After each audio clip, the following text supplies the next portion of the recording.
And this harm can come in form of illness. And then you must identify these things and try to maybe nip them in the bud by applying precautionary measures.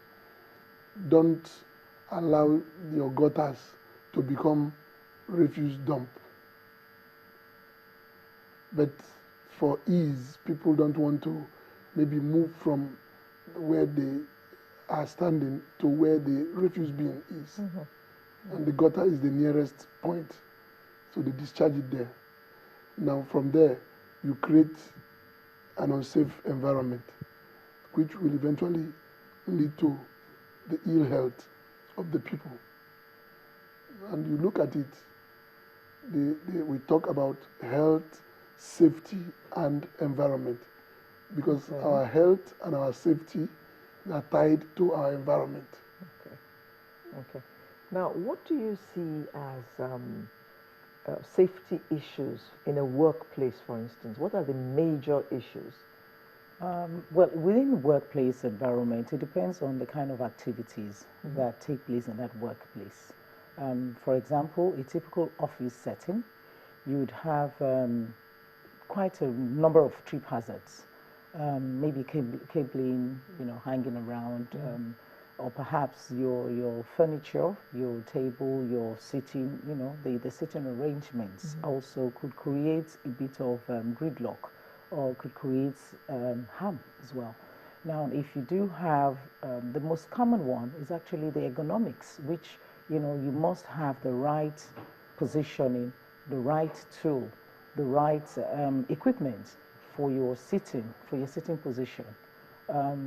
For example, if your activity in an office requires that you have to sit for a very long time, you do a lot of paperwork and you really don't need to communicate with people, there's no chance for you to, you don't have a situation where you have to get up quite often. So really, the kind of seat that you should use should help your back.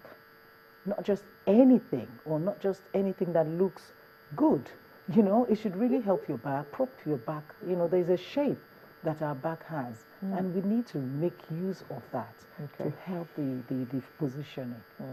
And if in another setting of a workplace, for example, the construction environment, it is a workplace as well, but it is a high-risk workplace. And so you really can't take away potential harm from that kind of area. But the aspect of training those that would be involved in that activity, of the likely hazards that could have around them, and protect themselves. Because you did mention about the hazards, the boots the other time. That's you've come along with some just a bit of props. Things are looking a lot more interesting in the field now. For example, we have these beautiful looking trainers. For women, it used to be like, do I have to wear this normal caterpillar type? It doesn't look psychedelic. And this is a footwear that is a safe boot as well. It has the protective metal in front of it, and it still looks good. So where should these be worn? Well, normally you should wear it, especially if you are working in an exposed environment. Security firms also wear them. And also, if you work in any high-risk environment, why would a security man need the metal in front? Well, especially if it's a security to do with the gates, the opening of cars, allowing cars to come, or combining their work with traffic warding, which we see a lot, around. They need to protect their foot.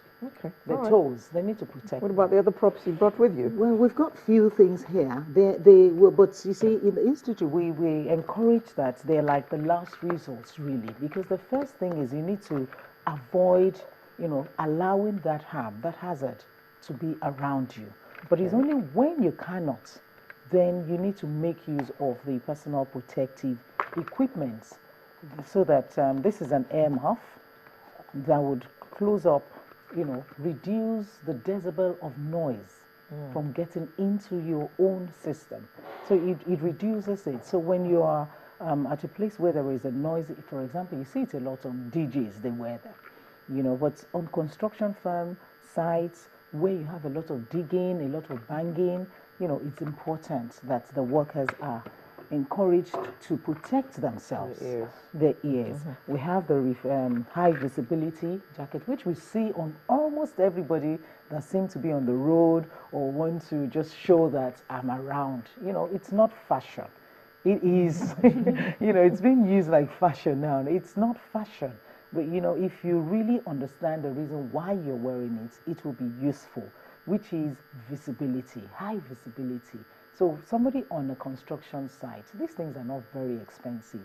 And as a contractor, if you know that is where you get your daily living, for goodness sake, invest into just one so that at least people can see you easily. If you need help, you're able to get the help, easily.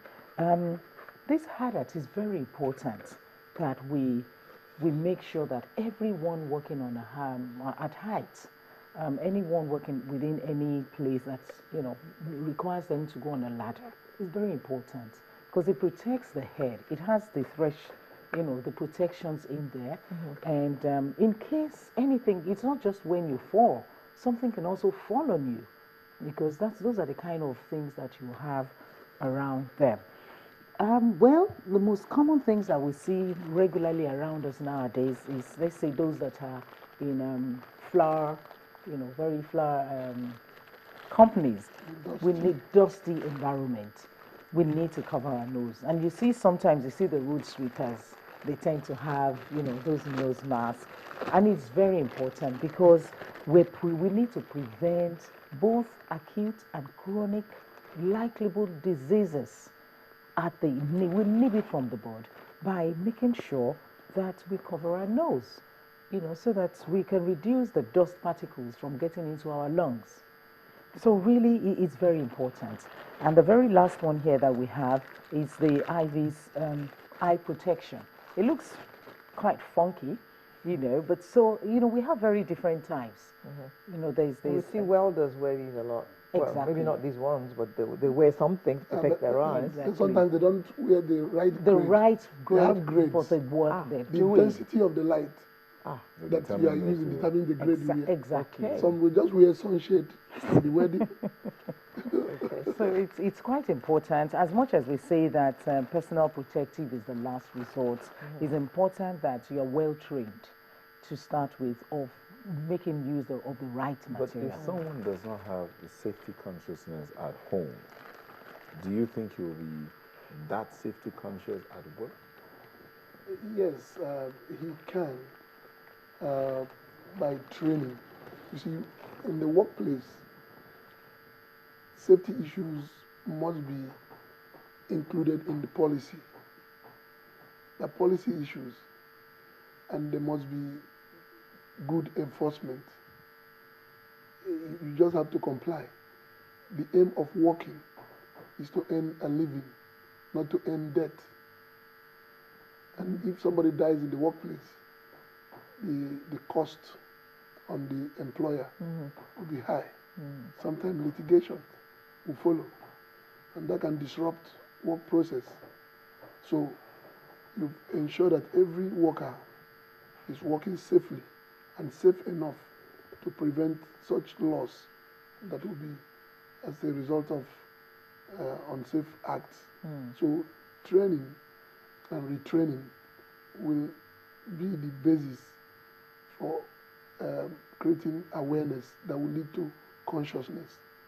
And it is when that consciousness exists that the person becomes alert enough to be able to identify. Because if you come into a place and you're a safety professional, trained, you soon notice certain things which other people will not see. One of the soldiers, I was the head of safety and security for the armed forces, and the soldiers told me, say, Oga, since when you begin training me, that's also bad thing I see for my house. Things he didn't used to notice. So I told him, it's not me that put those things. Those things had been there. You were not seeing them. But you see, now you've gotten awareness and you are conscious to these things. So you started identifying them. That's it. In your experience, do you think that enough of us